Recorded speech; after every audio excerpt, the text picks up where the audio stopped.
readers maintain interest in your story, your conflict has to be something that is not easily overcome. Because one of two things can happen. If it is an easy to overcome conflict, then you're going to end up dragging the story along because it is something that it could be overcome like that.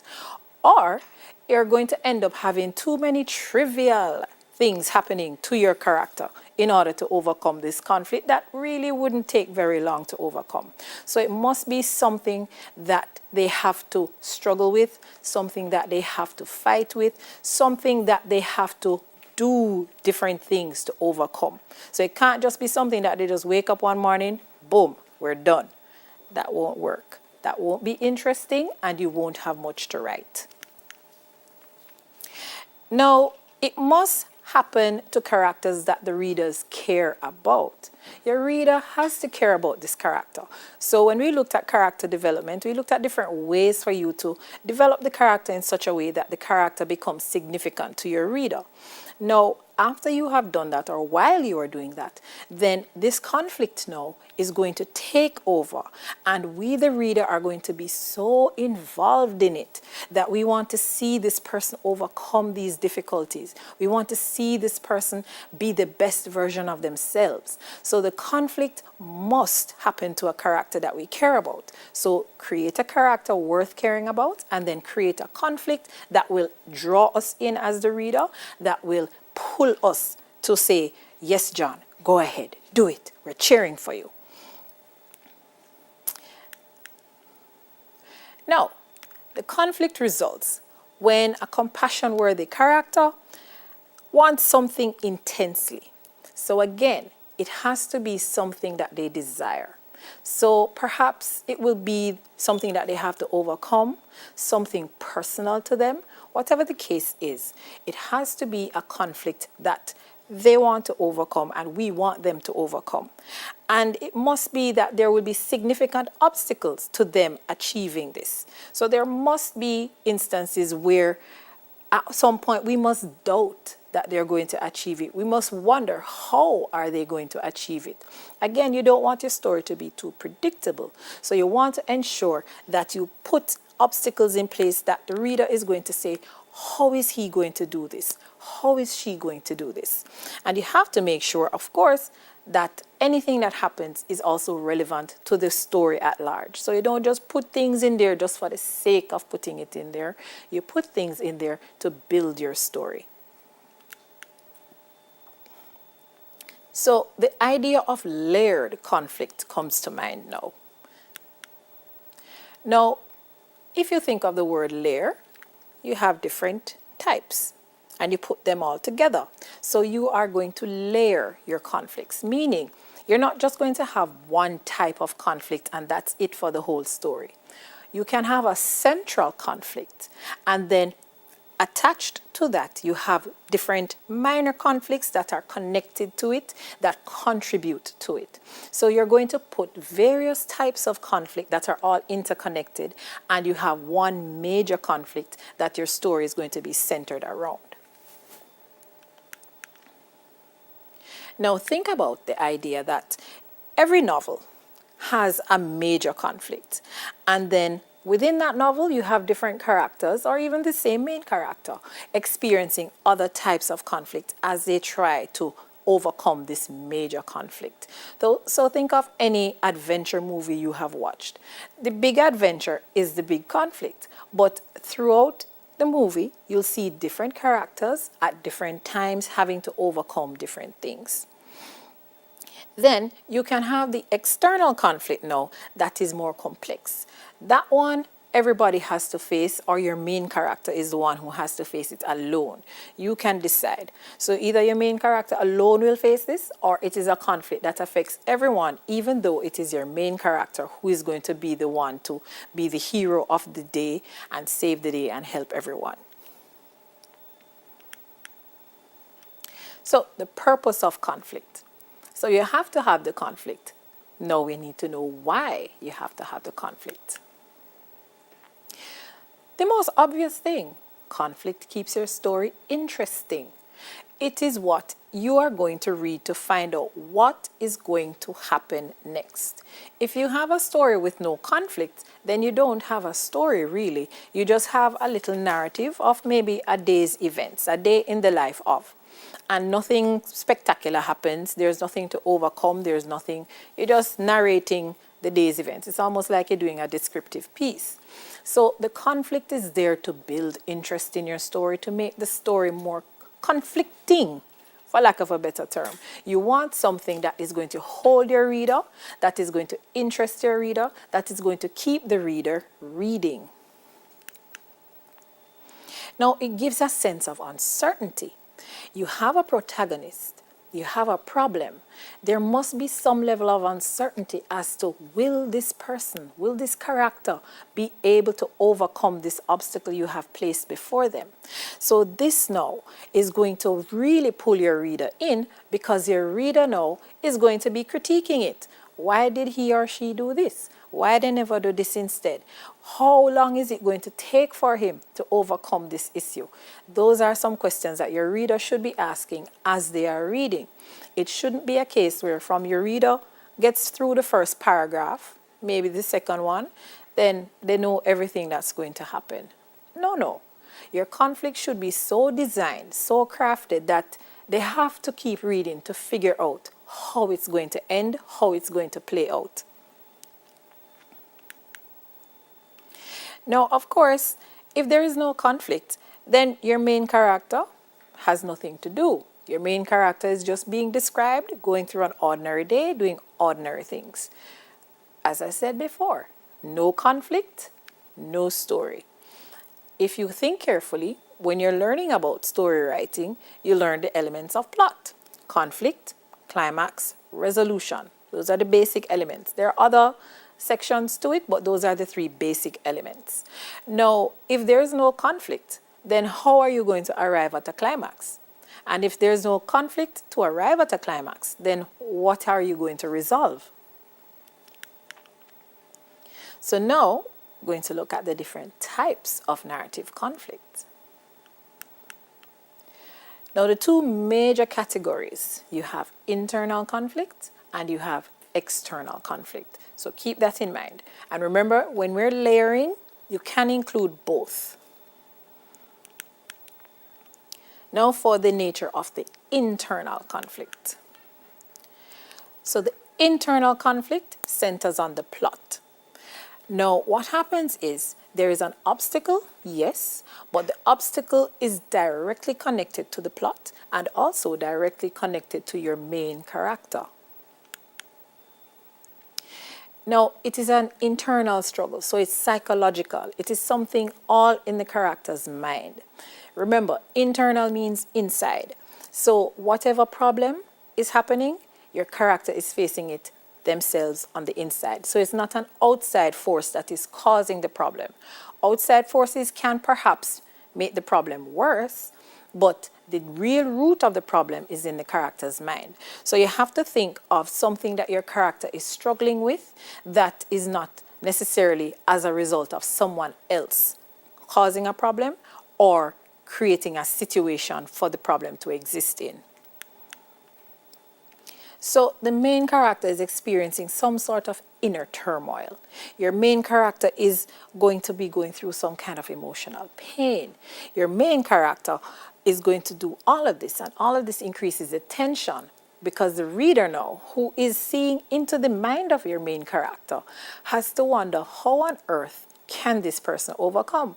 Now, if you think about the nature of an internal conflict versus an external conflict, an external conflict, you can easily get some help with that. An external conflict, someone can easily come along and solve the problem for you. But when the conflict is internal, when the conflict is in your character's mind, how do you get out of that? It is your own creation. So your mind is just working against you almost. So the character is fighting his or her own thoughts, his or her own feelings, his or her own morals.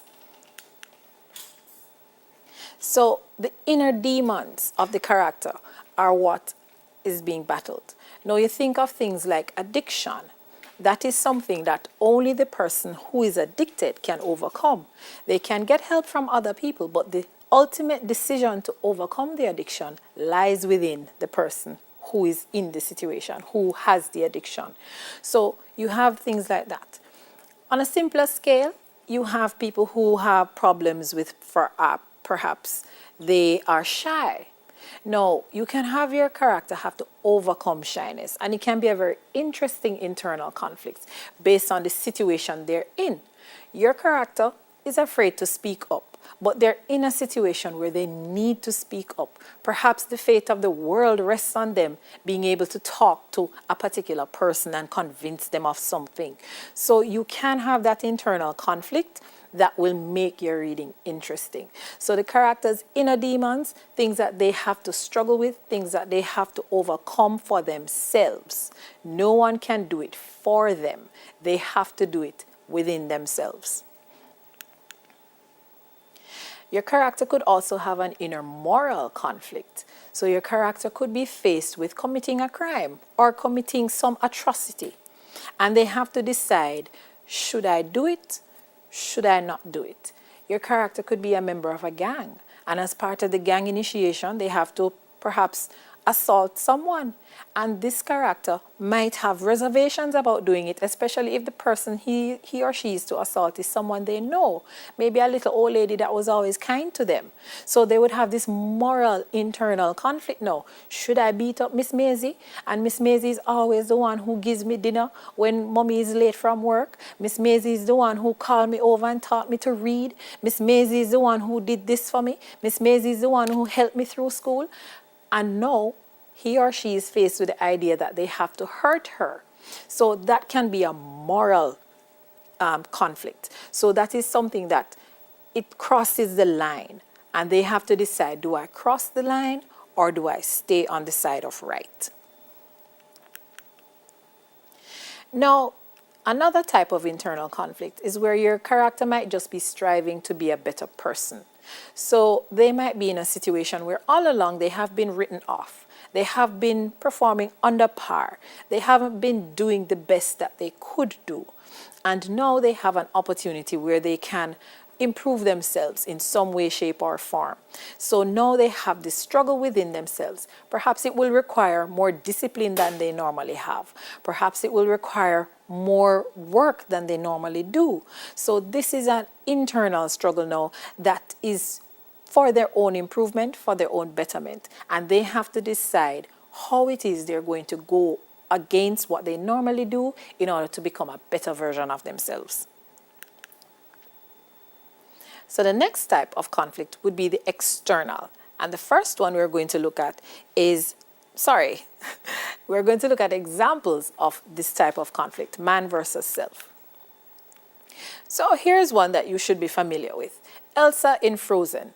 If you remember, Elsa has these magical powers. She's able to turn things into ice. However, she's struggling with that. She has been struggling to control it. She's unable to control it. And instead of trying to control it, what she has been doing is actually suppressing it. She has been trying to keep it hidden.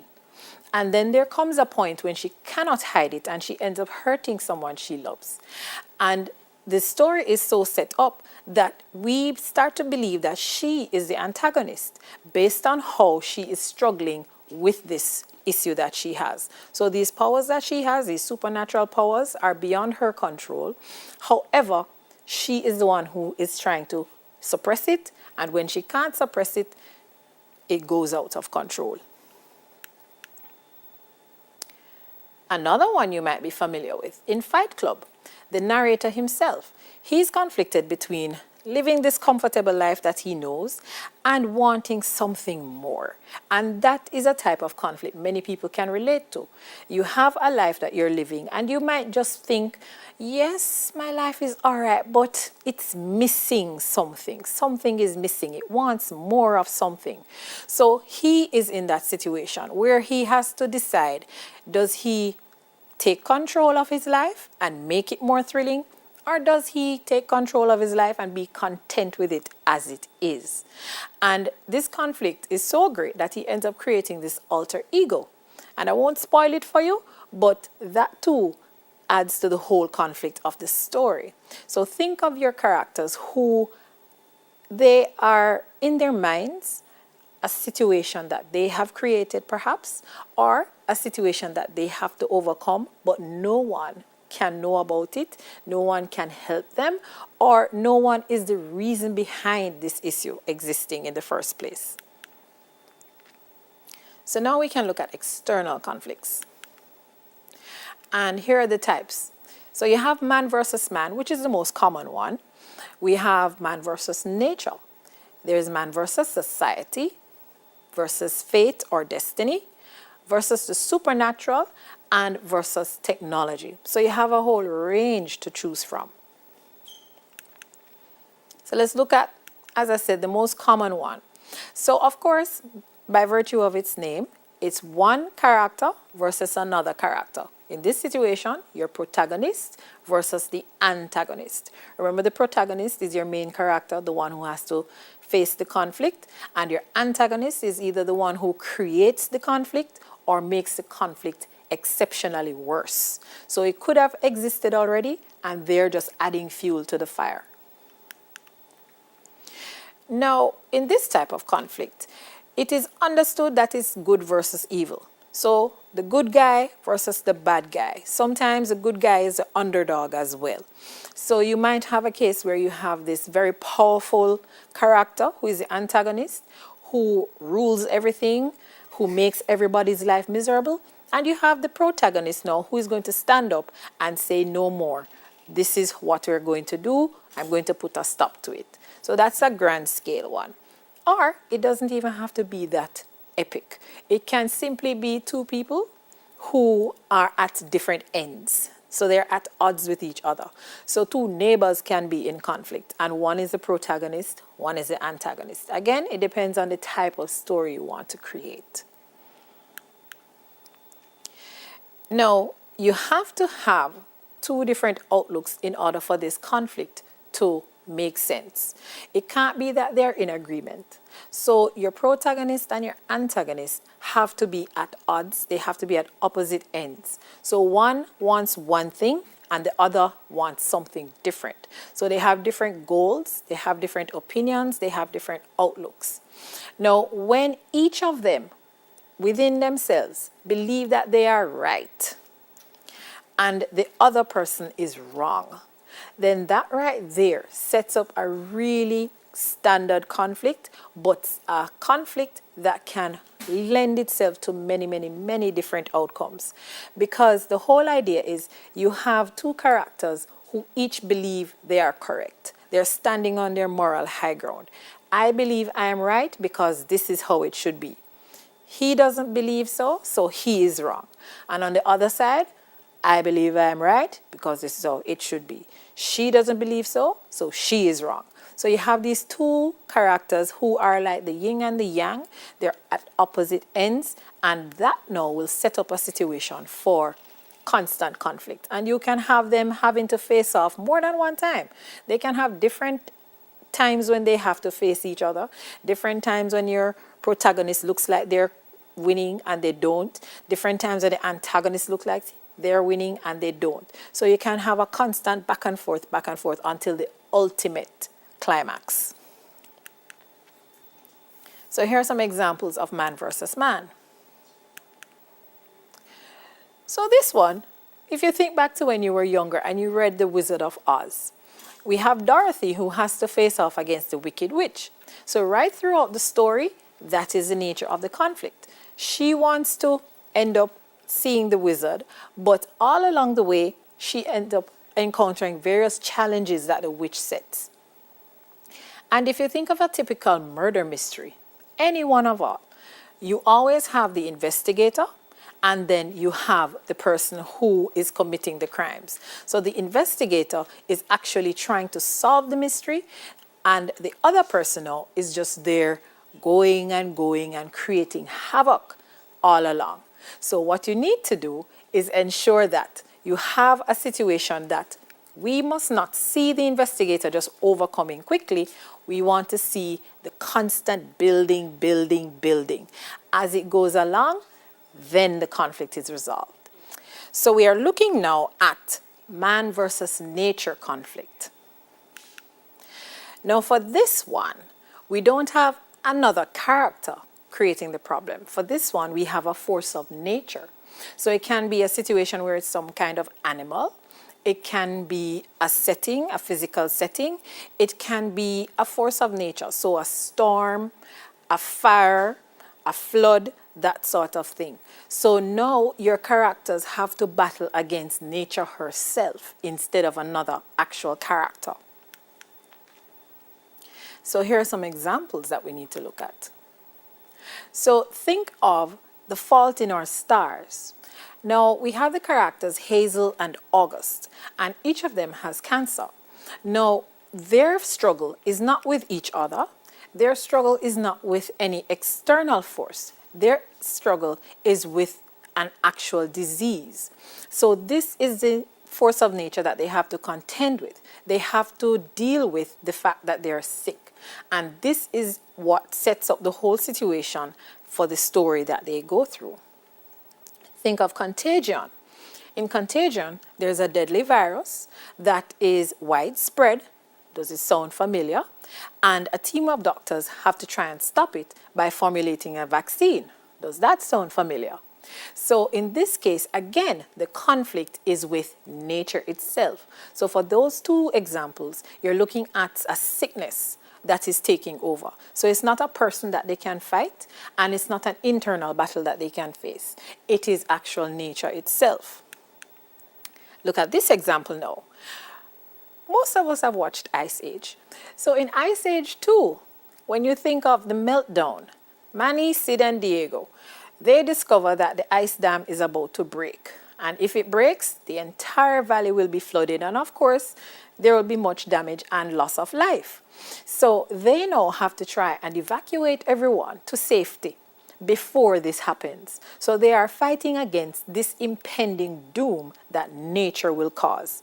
They have only 3 days. So right there we have a race against time situation being set up. So these characters have to try and overcome the conflict before a particular time, and the conflict is caused by their natural environment.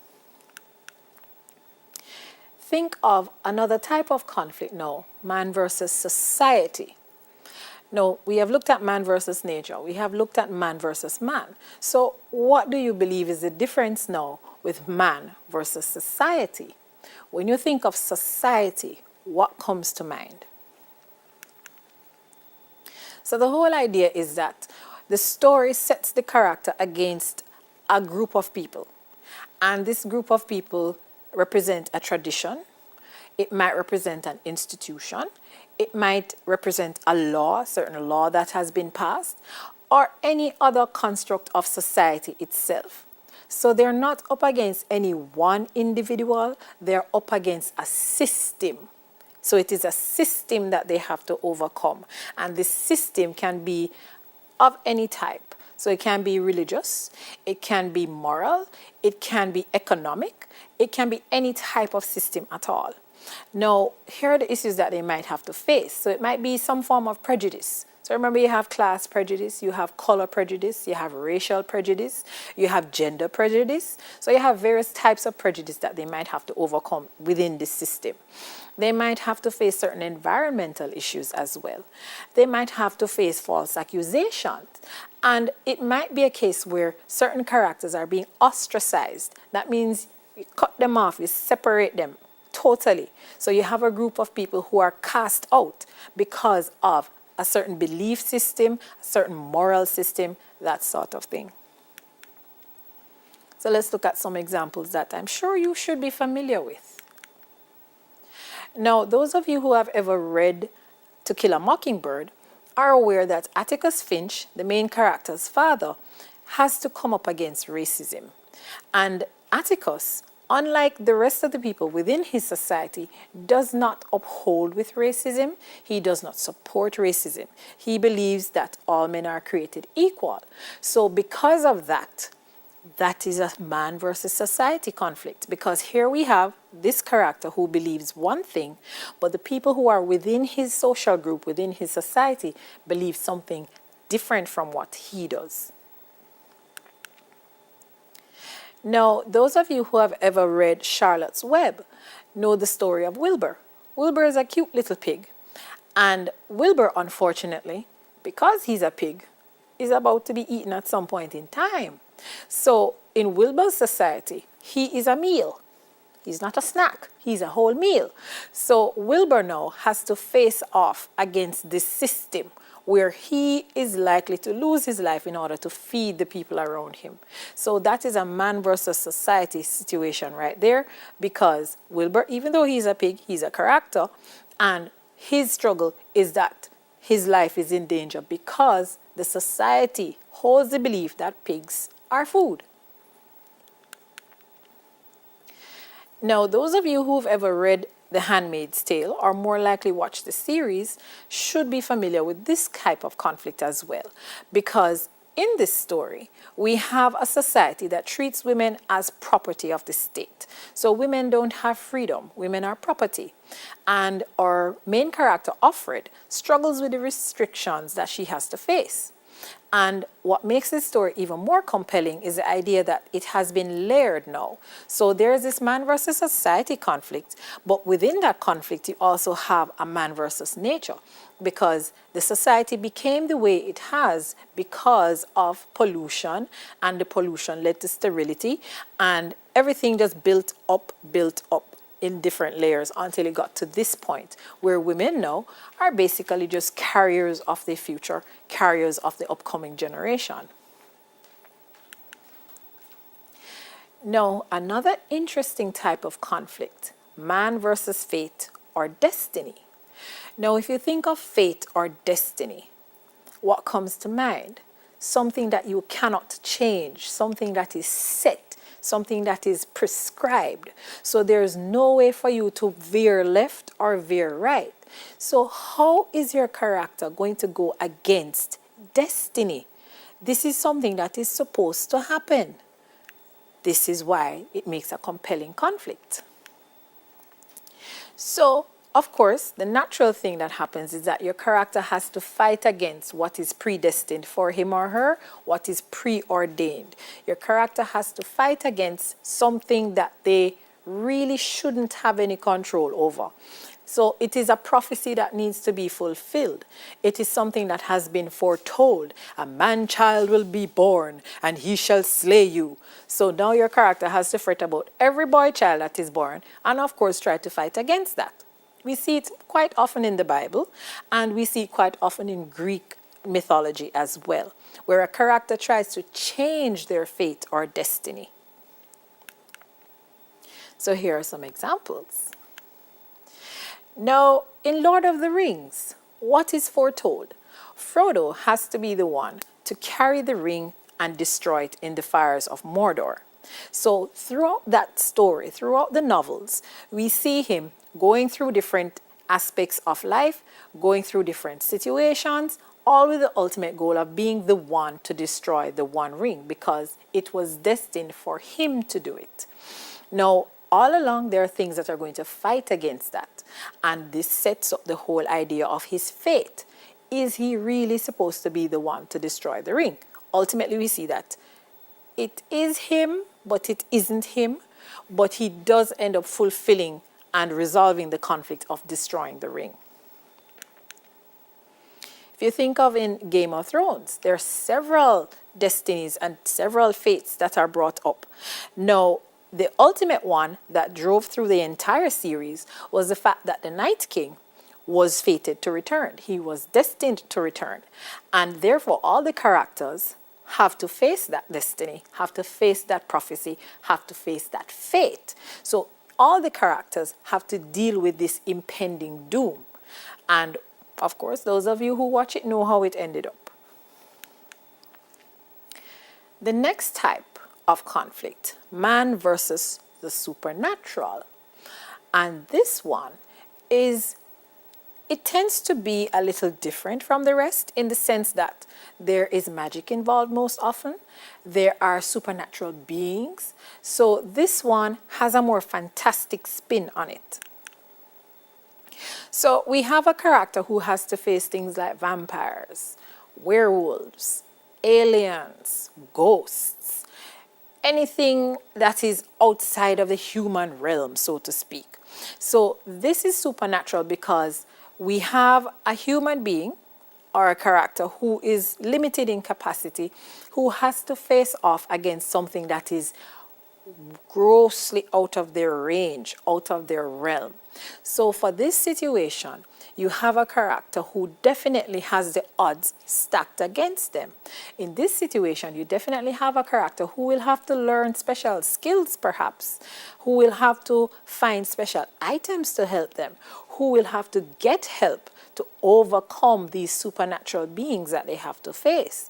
So this character, all on his or her own, should not be able to overcome this conflict. This character is the character who definitely will need to see growth and development taking place. So maybe they have to go learn to fight. Maybe they have to go travel far distances to get special talisman, things like that. So this one lends itself to a lot of development. So here are some examples that you might be familiar with. So if you think of The Shining by Stephen King, or almost any Stephen King novel, as a matter of fact, there are different supernatural elements that come out. So in The Shining, we have some supernatural elements. In The Haunting of Hill House as well, the name suggests there is a ghost, there's a malignant spirit in the house that the characters have to overcome. In War of the Worlds, it was an alien invasion. In The Exorcist, it is a girl who unfortunately has been possessed by an otherworldly being. And in Southern Reach series, we have other alien type things going on as well. And almost anything by Edgar Allan Poe has some reference to a ghost or some kind of otherworldly creature. So with this type of conflict, remember, you are able to create more. It lends itself to more creativity because you have to create this world now, this other world, this other realm, and you play the rules how you want the rules to be played. Now we have man versus technology. And this, as well as man versus the supernatural, are the more recent conflicts that have emerged based on the different types of readings that have come out. So literature has evolved to include these types of conflicts. And this is a case where you understand how everyday life affects what is produced. So art used to imitate life, now they are working side by side. So with man versus technology, think about it. Any character who has to come up against any form of technology. Now, technology is all around us. Right now, you're sitting at home, you're either watching a TV or a tablet or a laptop or your phone. What if all of a sudden that device was to come alive? How would you react? So that is the type of situation you have to think about with man versus technology. How is it that your character is going to overcome something that man made? So this is a situation where science moves beyond the human control. So when that happens, you have this man versus technology, character versus technology. And usually what happens in this type of conflict, questions are raised about what makes a human being human? What makes us different from machines? How is it that we are one thing and they are another? So many of these types of stories that you would have seen on TV or read will ask that question. They will always come down to, is being human the better option? Is being human better than being a machine? Many of these types of stories, you have the whole issue of logic coming out. How logical are human beings? We don't always think 1 + 1. Sometimes we think maybe if you carry this over there, something else will happen. So the idea of being logical, methodical, those issues will arise because human beings have emotions and some human beings are driven by emotions. The technology would represent the lack of emotion or the desire to have emotion. So there's always that face-off, the logic versus the emotion. So here are some examples to think about. So the most obvious one, the Matrix. Now, In the Matrix, we have a situation where human beings have become enslaved by machines, and enslaved to the point where the human beings are the power source for the machines. And each person is put under in a matrix where it is an alternate reality. And those who come out of the matrix come to realize that what they grew up thinking and feeling did not exist. It was not reality. It was just a creation, a figment of a cultural imagination. So it's a unified imagination that they're all sharing. So the idea is that, is it better to stay in the matrix where everything is fine and dandy and you don't know that there are struggles going on? Or is it better to maintain or recapture, regain your humanity, your real reality? So that type of struggle goes right throughout the series, because you have this group of people who are trying to free everyone from the matrix. And throughout the series too, you see where there are those who actually decide that maybe it's better if they had stayed where they were. Maybe it's better that you don't know that all this mess is going on outside. Maybe we should just stay in our ignorance. Ignorance can be blissful. So that is the type of setup you have with man versus technology. Now another one is in the Avengers series. This particular one, the Avengers Age of Ultron. Again, you have a situation where there is an artificial intelligence that is trying to take over. And that is something that is common to many of these types of situations. You have an artificial intelligence that is trying to take over. So you see it happening also in the Transformers as well. And you'll see it happening in many different types of books and many different types of TV shows and movies and so on. So what happens there? Sometimes it is, as in this case, where it is the humans who set up the situation, because Ultron was activated more or less by two of the characters. And then after Ultron has been activated, Ultron decides that in order to save humanity, it needs to destroy humanity. There is no way to save the world than to destroy the world. Doesn't make sense to us, but it makes sense in the logical framework that is Ultron. So the whole idea, again, is that when you have technology versus characters, you have to show the difference. The fact that the technology is going to think one way. It is going to come to one conclusion that makes sense to it, and that conclusion does not have to make sense to us, and it's fine. Because in that conclusion not making sense to us, then we are basically supporting the idea that human beings are flawed, which we are. We are flawed. We do not have all the answers. We would like to have all the answers, but we don't have all the answers. So keep in mind all these different types of conflicts: man versus man society, man versus nature, man versus the supernatural, man versus technology, and of course, man versus self. Now, let's recap before we go into the test of your skills. So we have been looking at narrative writing, and we have been focusing on the different types of conflict. Now, we already looked at why conflict is necessary. It is what keeps a reader engaged in the reading. It is what makes for compelling reading. It's what gives interest to what you have written. Now, we have looked at the different types. Two major categories: internal, external.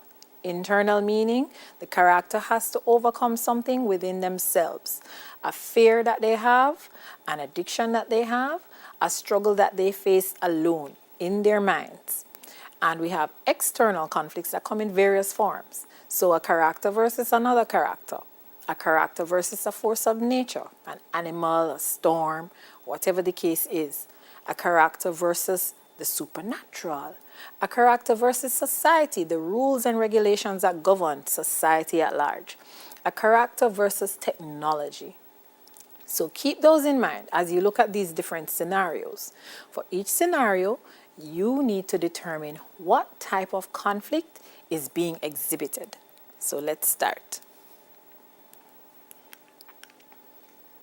So here's our first one. In The Terminator, a cyborg assassin goes back in time to eliminate a threat to the future of an artificial intelligent defense network that has achieved self-awareness. What are the elements you see coming out there? Is it internal? We don't have any idea now that there is somebody battling some inner turmoil, inner demon. Let's look at the elements that are brought up. So we have cyborg assassin. So right there, it should be leading you a particular direction. Then we have him going back in time to eliminate the threat to an artificial intelligent defense network. So two things are leading you in a particular direction. So by now, you should know what type of conflict this is. So there is your list. Which of those was exhibited? Man versus technology, of course. We had a cyborg who was the one who is the antagonist, set up as the antagonist, and the additional element of the cyborg defending another version of artificial intelligence as well. So it's a double dose. All right, so here is our next scenario. So in Thor, Ragnarok, Thor fights to save Asgard from the prophesied Ragnarok after his father Odin dies, releasing Thor's imprisoned older sister Hela, who it has been foretold will bring destruction to Asgard. Now again, there are certain elements that you need to focus on. So we have a protagonist who is Thor.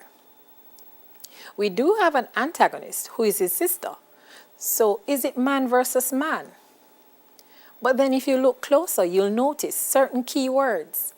He is trying to save Asgard from the prophesied Ragnarok. And it was foretold that his sister is the one who would bring destruction. So who is he really facing, or what is he really facing? Is he just facing a man versus man or something else? So again, here are your options. Remember, there's a prophecy. It was foretold that his sister would bring destruction after his father passed. So naturally, what we have is man versus fate or destiny. So Thor is trying to overcome what has been foretold for himself and his homeland. Now here's the other one. The series Lock and Key. The Lock family children are keeping magical keys that have various powers that they unlock, and they're trying to keep these keys a secret. And the key house is a home to a malicious presence that will stop at nothing in its quest for the Omega key. So look at the elements we have there. So we have a group of children. They have magical keys, and each magical key unlocks various magical powers. And within the house, there is a malicious presence.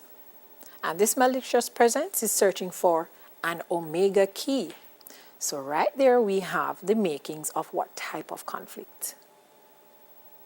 Which one? This one? Yes, this one. Man versus the supernatural. Because we have the various elements of magic, and we also have the mysterious presence of a malignant being, which is possibly like a ghost or some kind of monster. So yes, man versus the supernatural. Here's the other one. So we have Cold Seer in the sixth sense. And he struggles with accepting his ability to interact with the dead and has conflicting feelings about helping them or ignoring them. And this leads to a moral conflict. Now you have to be careful because there are different things going on here. Notice it says that he's struggling to accept his ability. What ability does he have? To interact with the dead. And he's also conflicted about how he can help them, or if he should help them, or if he should just ignore them. So right there you have two options to choose from. Which one is the type of conflict in this storyline? So you have two options. I'm sure you were leaning towards man versus the supernatural, but it's really man versus self, because his struggle is not against the people that he's seeing. It's not against the dead. His struggle is within himself, accepting what he has, what powers he has, and how he's going to overcome those situations in his mind. All right, one more. In Babe, the titular character is a pig who battles the odds to be accepted as a sheepdog by the other farm animals and the people at the fair. So we have a pig who, we know what pigs do. They grunt, they roll around in the mud, they eat a lot. And in this case, your pig wants to be a sheepdog. A pig is not a sheepdog, but he wants to be one. So what is the nature of his conflict? Who is he in conflict with? All right, you should know that he's in conflict with society, because the society he lives in believes one thing. He is to be a pig, but he wants to be something totally different. So remember, when you're thinking about your conflicts, it is good to read different types of stories. I have been using movies and shows that are based on books for the most part, because it's good to see them played out, but you also need to read them, because that is how you'll know how to write them yourselves. So watching it can give you the idea, but reading them can tell you how to put them down on paper